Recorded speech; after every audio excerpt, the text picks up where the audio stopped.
Why are people so mad about Elden Ring? What a surprise.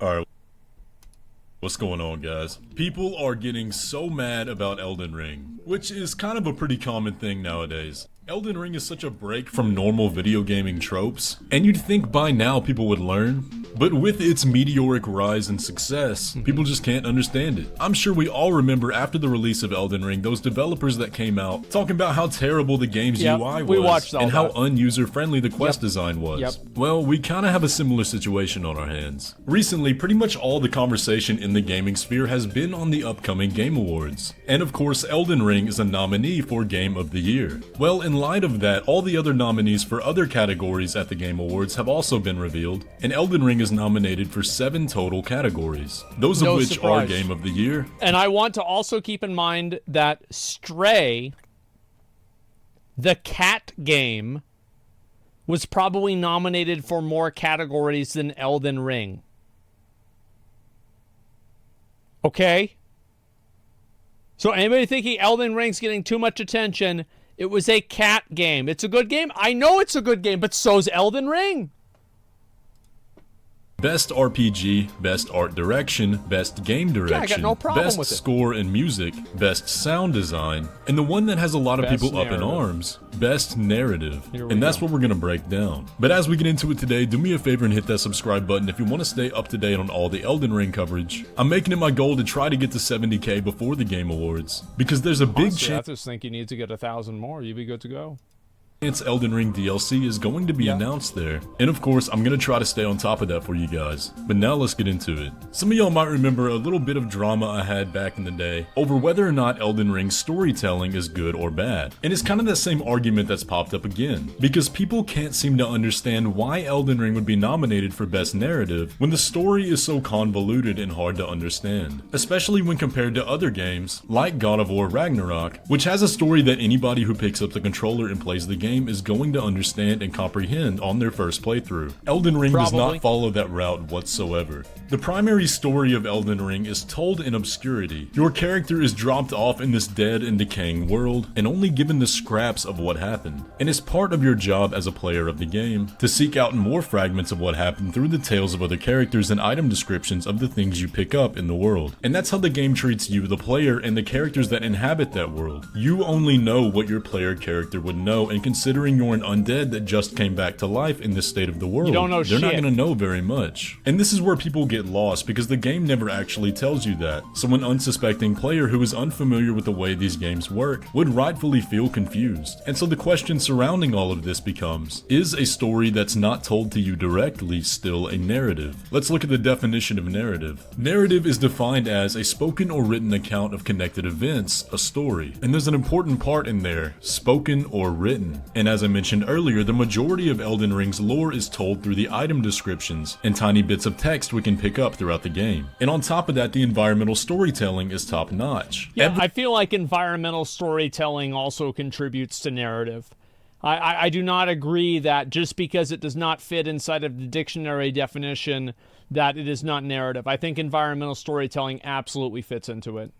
Everything in this game is placed the way it is for a reason, and every character you meet is going to give you some bit of exposition to a degree. But even if you don't want to take the time to decipher all of that, the game still gives you a clear objective. The cutscenes, though few and far between, paint a good picture of what the background of the world is. However, according to the definition of narrative, it encompasses everything. So if we take the story of Elden Ring with every one of its pieces in place, there's a narrative here, and a very strong one at that. And if you consider all of From Software's past titles, I think Elden Ring does a fantastic job at integrating both story and gameplay in a way that newer players can understand in a... I actually think that the Elden Ring narrative is more cohesive than pretty much any of the other Dark Souls games.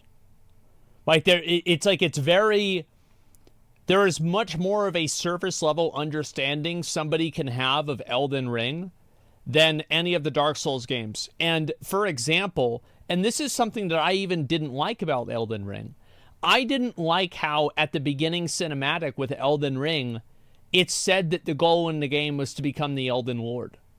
I didn't like that because I loved in Dark Souls 1 where you start the game off And it's like, yeah, so like there's like this prophecy, and there's like it's like two bells or some shit. And like there's an undead, there's a bird. Right, yeah, there's a bird. And so the bird's gonna take you over there, you gotta hit the bells, and we'll see what happens. Like, I liked how you did not even know what your purpose was in Dark Souls at all until you talked to Guinevere. That's it. Like, you have no fucking idea. That, to me, was just so fucking good. So, yes, I was not a fan of that with Elden Ring. But, ironically, that means that Elden Ring would have a much more cohesive narrative that's easily understandable by the player. Goal, become the Elden Lord. Bloodborne does it best. Let me finish the video first. I'll talk about that. Hands-off approach. And it's through this understanding that I'm going to approach all these criticisms of the game being nominated for Best Narrative, because I strongly believe that when we break all of this down, almost none of them hold water. And I'll explain. In fairness, when From hides the story of their game behind literally hundreds of secrets and item descriptions that most will never see, it's harder to catch that they didn't bother to include a few chapters worth of key story beats. While I can definitely understand how people come to this conclusion, that the game somehow leaves out key details, I simply don't think it's true. The intro cutscene does do a good job at painting the picture of what happened, but the things that it leaves out are questions that the player would naturally have when they're exploring the world. For example, probably the first question on everybody's mind when they watch the intro cutscene is what actually is the Elden Ring? Now, if you're somebody that played through the game, took the time to read the item descriptions, you would realize that the true nature of the Elden Ring is one of the biggest twists in the story. The characters that inhabit the world think they know what the Elden Ring is, but in actuality, nobody does. It's a fundamental player in the story that is left out of context for a reason. And once again, that's a common practice for From Software games. The stories are built on fragmentation. They want you to ask more questions than you get answered. Yeah, now, of course, I think that's part of the nature of the games. Like, it's like you can, I think it's very fair to criticize and say, I don't like this type of storytelling, and be like, okay, I don't like the From Software type of storytelling. I like the God of War type of storytelling more. And that is totally fucking valid. That is 100% valid, totally fine. And I don't think one of them is inherently better than the other. But I do think that the God of War storytelling is obviously much more accessible. That may not be everybody's cup of tea. I can understand that that type of storytelling isn't for everyone. Yeah. However, that's very much still a strong narrative in its own right. Now, the initial poster of a tweet said, nah, narratives are more than what you're being walked through. It's also lore and world building, and Elden Ring has tons of it. Now, people not wanting to look into it, that much is fair. Some people want to be walked through it, but to say it's a farce is disingenuous in my opinion. Now, as we just explained, they're exactly right. What did the person respond to? Narrative, specifically how story is told, so Elden Ring doesn't do is tell you a story. I feel like narrative is specifically how the story is told. I mean, like, even under that framework, a lot of people like the way the story's told in Elden Ring. So, like, that's still that's still wrong.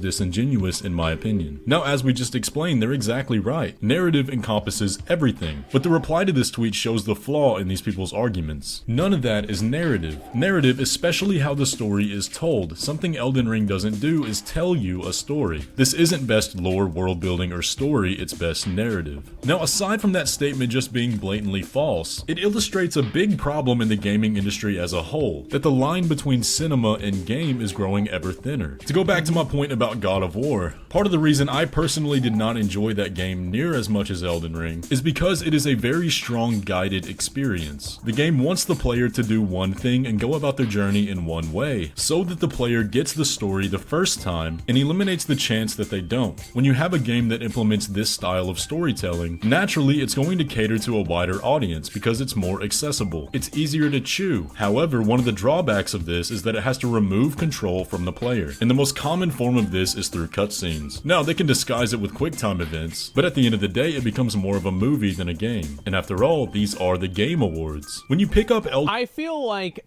in God of War, and this is going to go back to some of the earlier God of War games, it does tell a narrative whenever you're beating the shit out of Zeus. You're beating the fucking shit out of him. It's right there. He's getting the shit beat out of him. That's a narrative right there. You know, or Chronos or something like that. Yeah. Elden Ring and play through the game, there are very few times it ever takes control away from the player. This is a game that focuses on freedom and the player's exploration. It wants you to get as much of the story as you choose to find, and that amount is completely subjective to the work the player puts in to discover it. If a player does not get the story out of this game, it's because of their own choices. That's not a fault of the game. Again, you may not like it, but that's still just as strong of a narrative point as a game that forces you to be told its story. Except if I have to search a YouTube video every time to understand every single thing is not little effort. Not only this, many things in the game you have to search some sort of guide or YouTube video. What's the point of the game then? That's bad design. Now, this is a point that we've gone I think that there are a lot of YouTube videos about different movies and video games that are a lot more like face value. And there are many times where like there's a game that comes out and people do like a video talking about more of the narrative of the game and like kind of where they're coming from with it. So I don't think that's like super specific to Elden Ring. On over so many times, I've made several videos breaking down exactly why this isn't true. I really can't stand the mindset. I also think that Elden Ring does a much better job telling players where to go. Like you could probably make this. You could make this accusation against, I don't know. I think Bloodborne, sometimes you can get lost in Bloodborne. I don't know, maybe Dark Souls 1 or something like that. But you literally have the map. It puts an arrow on the map, man. Like, what the fuck? How are you messing this up? You don't need to look this up on Google. Come on.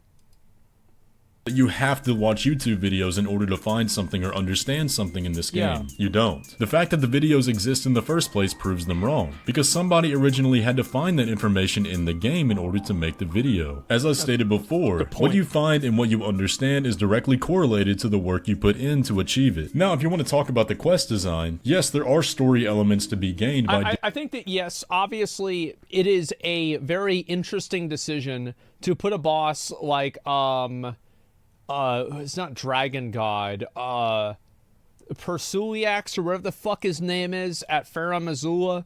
And like the guy you go, it's like back in time, you have to lay down. I forgot what his name is. Plasudiax, yeah, there you go. And it is very much a big dick decision to put a in-tier boss in some random ass place that you have to do a special emote in order to unlock him. And yes, it is hard to figure that out. You're totally right. But I don't think that diminishes the quality of the game, and I think for a lot of people it makes it better. Doing NPC quests, but as I stated earlier, this is a game that has a lot of player choice. It's impossible to do every quest in one playthrough. There are 6 different endings that all depend on the choices that you make as a player in your journey. Just because you feel entitled that you should be able to get everything out of it in one journey does not make the design bad. So I think the way to kind of address all this outrage is summed up very well in a tweet that Sekiro Doobie posted that I really liked. Elden Ring dares to trust its own players. Also, another thing that terrifies people from Elden Ring is you can make your own narrative. There's no hand-holding. It's not clear who's good or bad, who's the hero, and there's a non-zero chance that your conclusions might be wrong. And I think that's absolutely correct. Although there is a definite story to this game, I think it's a very telling sign that a narrative is strong if it still leaves room for the personal interpretation of its player. Not knowing what's good or bad or who's right or wrong is a theme that the game drives home, and something that I believe should be rewarded is a game that manages to show more by telling less. And I believe that's Elden Ring's greatest strength when it comes to its narrative. And because of that, it absolutely deserves to be one of the nominees. But to close out my thoughts on this, if you've been around on the Souls games for a while, this is a topic that continues to come up every time a new game is released. And not once has it ever actually stood. It's an argument that's fundamentally built from either laziness or ignorance, and that might sound kind of... Well, it also is built from people's perspective. There are people who don't like the storytelling that Elden Ring has. And they understand it, they just don't like it. Like for me, I understand FIFA, I just don't like playing FIFA.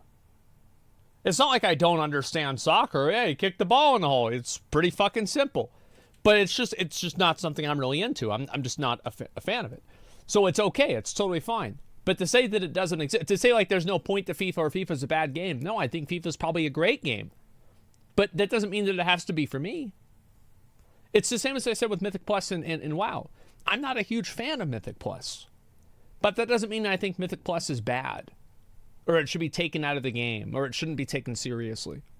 Harsh, but it's true. Just because a story is not instantly digestible does not mean it doesn't exist or it is bad. Yeah. Sometimes the stories that take longer to process end up having a much more longer lasting impact, and the story of Elden Ring is a perfect example of that. But anyways guys, that's gonna pretty much do it for the video today. I hope you enjoyed, and if you did, be sure to leave a like on it. Let me know your thoughts on this down in the comments below, and be sure to subscribe if you're new around here. And just as a reminder, I will be streaming the Game Awards on December 8th. There's a very good chance we're gonna get the Elden Ring DLC trailer then, yeah, so you'll excited. definitely want to tune in for that. But with all that, I'll catch you in the next one.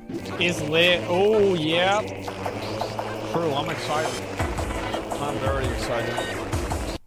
I'm very hopeful about better mods for Elden Ring 2.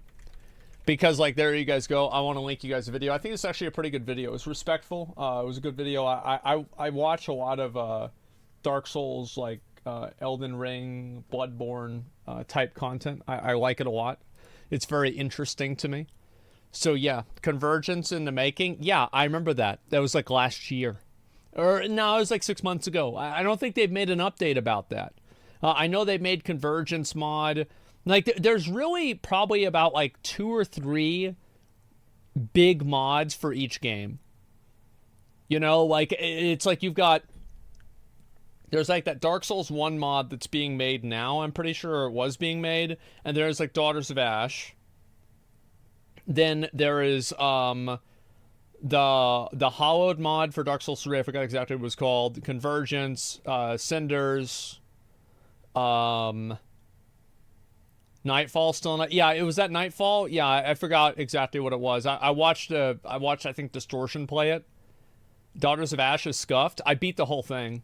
It is scuffed, but I think it's good. I think that the Daughters of Ash, there are some things about it that I very much dislike, but there are also other things about it that I very much do like.